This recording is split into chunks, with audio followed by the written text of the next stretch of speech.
live without you. Whoa, whoa, whoa. Whoa, whoa, whoa.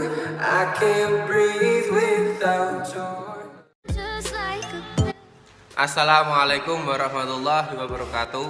Perkenalkan, nama saya Muhammad Rizky Abdul Latif, NIM 8111419371. Pada kesempatan ini saya akan membahas penyelesaian sengketa dalam hukum internasional. Yang pertama, prinsip hukum penyelesaian sengketa internasional. Setiap negara akan menyelesaikan sebuah sengketa melalui perdamaian agar keamanan dan ketertiban di dunia dapat tercapai. Hal tersebut tercermin dalam pasal 1 Konvensi Penyelesaian Sengketa Secara Damai yang ditandatangani di Den Haag pada tanggal 18 Oktober 1907 yang kemudian dikukuhkan oleh pasal 2 ayat 3 Piagam Perserikatan Bangsa-Bangsa. Selanjutnya oleh deklarasi prinsip-prinsip hukum internasional mengenai hukum bersahabat dan bekerjasama antar negara yang diterima oleh Majelis Umum Perserikatan Bangsa-Bangsa pada tanggal 24 Oktober 1970. Sengketa internasional merupakan perselisihan antara subjek-subjek hukum internasional mengenai fakta, hukum, serta politik di mana tuntutan atau pernyataan suatu pihak ditolak kemudian dituntut balik atau diingkari oleh pihak lainnya. Sengketa internasional juga mencakup kasus-kasus dalam lingkup pengaturan internasional seperti negara dengan individu, badan berkorporasi, serta badan-badan bukan negara pihak lain. Yang kedua, prinsip penyelesaian dalam hukum internasional. Yang pertama, tidak menggunakan kekerasan yang mengancam integrasi teritorial. Apa sih yang dimaksud integrasi teritorial? Yaitu terbentuknya kesatuan administrasi kewilayahan yang berperan untuk melaksanakan kehendak rakyat dalam mencapai tujuan nasional. Yang kedua, non-intervensi politik suatu negara. Artinya setiap negara tidak boleh menggunakan kekuatan politik untuk mencampuri politik negara dengan orang lain. Yang ketiga, setiap negara wajib mendapatkan persamaan hak dan menentukan nasib sendiri. Yang keempat, persamaan kedaulatan sebuah negara. Setiap negara memiliki persamaan kedaulatan negara secara umum. Yang pertama, memiliki persamaan yudisial. Yang kedua, memiliki hak penuh terhadap kedaulatan. Yang ketiga, setiap negara menghormati kepribadian negara lain. Yang keempat, teritorial dan kemerdekaan politik suatu negara adalah tidak dapat diganggu-gugat. Yang kelima, setiap negara bebas untuk membangun sistem politik, sosial, ekonomi, dan sejarah bangsanya. Yang keenam, setiap negara wajib untuk hidup damai. Yang ketujuh, kemerdekaan, kedaulatan, dan integritas. Yang kedelapan, iktikat baik dalam hubungan internasional. Yang kesembilan, keadilan. Setiap negara harus mendapatkan perlakuan keadilan yang sama di mata hukum internasional. Selanjutnya, jenis sengketa internasional. Yang pertama, sengketa politik. Sengketa di mana suatu negara mendasarkan ketuntutannya atas pertimbangan non-yuridik, misalnya politik atau kepentingan nasional lainnya. Apa sih cirinya? Ciri sengketa politik: yang pertama, suatu negara mendasarkan tuntutannya atas pertimbangan non-yuridis. Yang kedua, berbentuk usulan-usulan yang baik yang tidak mengikat negara yang bersengketa. Yang ketiga, mengutamakan kedaulatan negara yang bersengketa dan tidak harus didasarkan atas ketentuan-ketentuan hukum. Yang kedua, sengketa hukum. Sengketa hukum di mana suatu negara mendasarkan tuntutannya atas ketentuan-ketentuan yang terdapat dalam suatu perjanjian atau yang telah diakui oleh hukum internasional. Ciri sengketa hukum: yang pertama, suatu negara mendasarkan tuntutannya atas ketentuan-ketentuan yang terdapat dalam suatu perjanjian atau yang telah diakui oleh hukum internasional. Yang kedua, mempunyai sifat mengikat dan membatasi kedaulatan negara yang bersengketa. Yang ketiga, keputusan yang diambil didasarkan atas prinsip-prinsip hukum internasional. Selanjutnya, penyelesaian sengketa internasional ada dua. Yang pertama, damai meliputi politik atau diplomasi dan hukum. Yang kedua, non damai. Selanjutnya, penyelesaian sengketa internasional secara damai. Yang pertama, politik atau diplomasi meliputi penyelesaian dalam kerangka antar negara, organisasi PBB, organisasi regional. Penyelesaian secara damai melalui diplomasi atau politik dapat diimplementasikan berbagai cara. Yang pertama, negosiasi. Negosiasi merupakan metode penyelesaian yang paling sederhana dengan tidak melebihkan pihak ketiga. Pada dasarnya negosiasi hanya berpusat pada diskusi yang dilakukan oleh pihak-pihak yang terkait. secara langsung. Yang kedua, mediasi.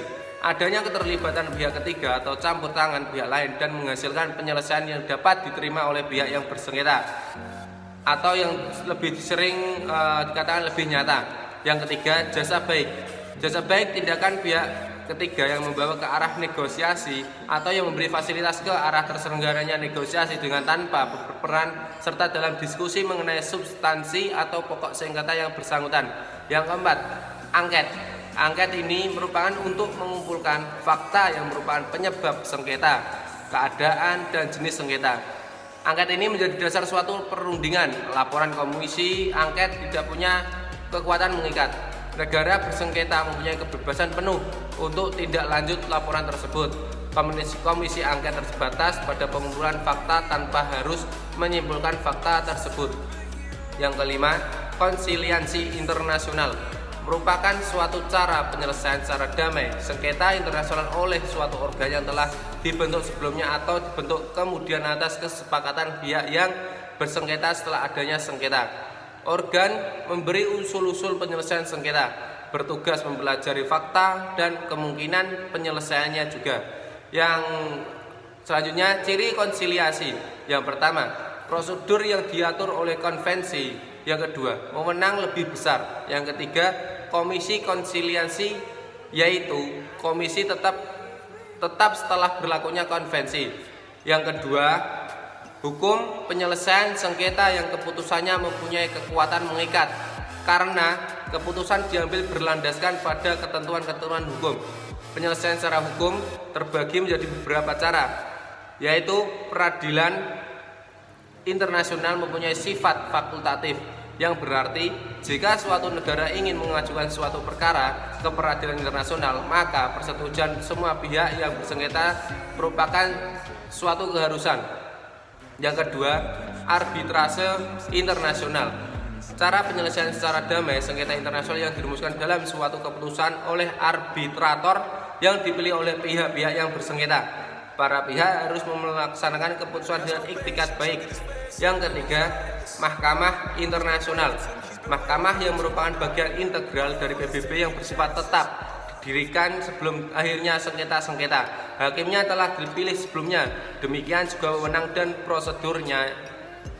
Yang keempat, peradilan PBB.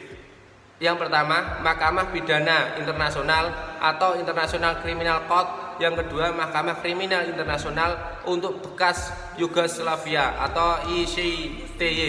Yang ketiga, Mahkamah Kriminal untuk Rwanda. Yang selanjutnya, penyelesaian internasional secara kekerasan. Yang pertama, pertikaian bersenjata.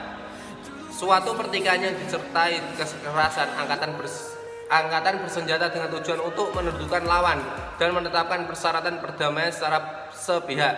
Yang kedua, retorsi. Retorsi adalah pembalasan yang dilakukan oleh suatu negara terhadap tindakan yang tidak pantas dari negara lain. Perbuatan restorsi adalah sah, namun caranya tidak bersahabat. Yang ketiga, represial. Apa sih represial itu? Pembalasan yang dilakukan oleh suatu negara terhadap tindakan yang melanggar hukum dari negara lawan dalam suatu sengketa. Represial sendiri biasanya dilakukan pada masa damai.